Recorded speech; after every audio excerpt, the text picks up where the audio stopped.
2024년 12월 19일 목요일 제1독서 판광기의 말씀입니다. 그 무렵 초로아 출신으로 단 씨족에 속한 사람이 하나 있었는데 그의 이름은 마노아였다. 그의 아내는 임신할 수 없는 몸이어서 자식을 낳지 못하였다. 그런데 주님의 천사가 그 여자에게 나타나서 말하였다. 보라, 너는 임신할 수 없는 몸이어서 자식을 낳지 못하였지만 이제 잉태하여 아들을 낳을 것이다. 그러니 앞으로 조심하여 포도주도 독주도 마시지 말고 부정한 것은 아무것도 먹지 마라.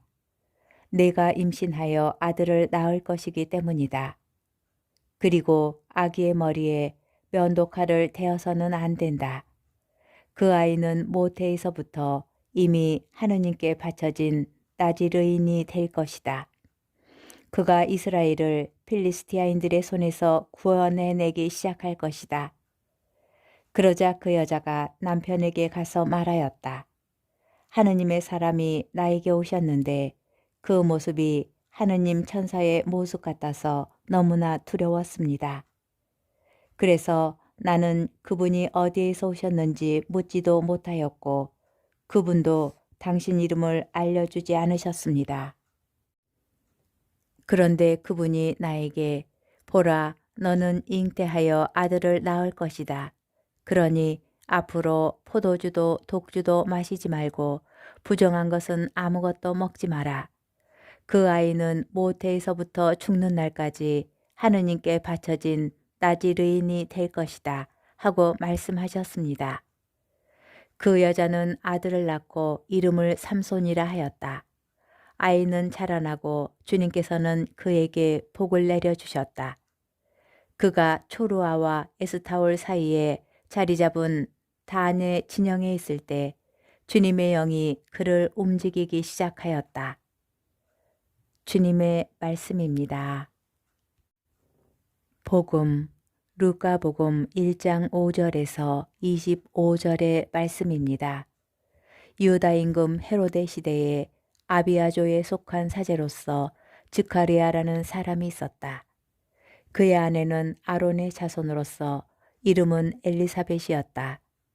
이 둘은 하느님 앞에서 의로운 이들로 주님의 모든 계명과 규정에 따라 흠없이 살아가는 사람들이었다. 그런데 그들에게는 아이가 없었다. 엘리사벳이 아이를 못 낳는 여자였기 때문이다. 게다가 둘 다 나이가 많았다. 즈카리아가 자기 조 차례가 되어 하느님 앞에서 사제 직무를 수행할 때의 일이다. 사제직의 관례에 따라 제비를 뽑았는데 그가 주님의 성소에 들어가 분향하기로 결정되었다. 그가 분향하는 동안에 밖에서는 온 백성의 무리가 기도하고 있었다.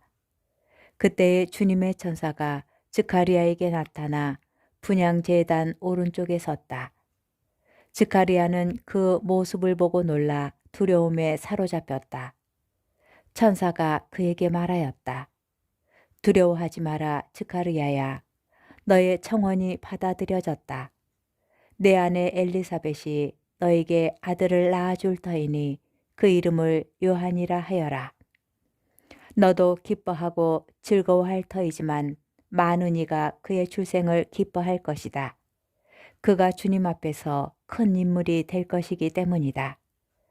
그는 포도주도 독주도 마시지 않고 어머니 태중에서부터 성령으로 가득 찰 것이다. 그리고 이스라엘 자손들 가운데에서 많은 사람을 그들의 하느님이신 주님께 돌아오게 할 것이다. 그는 또 엘리야의 영과 힘을 지니고 그분보다 먼저 와서 부모의 마음을 자녀에게 돌리고 순종하지 않는 자들은 의인들의 생각을 받아들이게 하여 백성이 주님을 맞이할 준비를 갖추게 할 것이다. 즈카리아가 천사에게 제가 그것을 어떻게 알 수 있겠습니까? 저는 늙은이고 제 아내도 나이가 많습니다. 하고 말하자 천사가 그에게 대답하였다. 나는 하느님을 모시는 가브리엘인데 너에게 이야기하여 이 기쁜 소식을 전하라고 파견되었다. 보라, 때가 되면 이루어질 내 말을 믿지 않았으니 이 일이 일어나는 날까지 너는 벙어리가 되어 말을 못하게 될 것이다. 한편 스가랴를 기다리던 백성은 그가 성소 안에서 너무 지체함으로 이상하게 여겼다. 그런데 그가 밖으로 나와서 말도 하지 못하자 사람들은 그가 성소 안에서 어떤 환시를 보았음을 알게 되었다. 그는 사람들에게 몸짓만 할 뿐 줄곧 벙어리로 지냈다. 그러다가 봉직 기간이 찾아 집으로 돌아갔다. 그 뒤에 그의 아내 엘리사벳이 잉태하였다. 엘리사벳은 5달 동안 숨어 지내며 이렇게 말하였다. 내가 사람들 사이에서 겪어야 했던 지옥을 없애주시려고 주님께서 굽어보시어 나에게 이 일을 해주셨구나.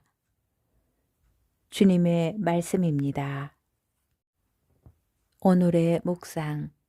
보라, 때가 되면 이루어질 내 말을 믿지 않았으니 이 일이 일어나는 날까지 너는 벙어리가 되어 말을 못하게 될 것이다.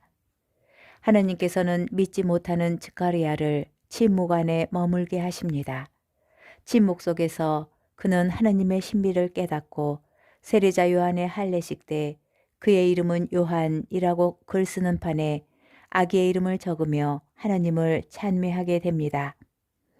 스가랴가 벙어리가 되었기 때문에 엘리사벳은 나이 많은 자신이 어떻게 임신하게 되었는지 알기 어려웠을 것입니다. 하느님께서는 엘리사벳이 사람들의 시선에서 벗어나 온전히 하나님의 시선 안에 머물게 하십니다. 그리고 엘리사벳은 이 모든 일이 하느님께서 이루어 주신 일임을 깨닫게 됩니다.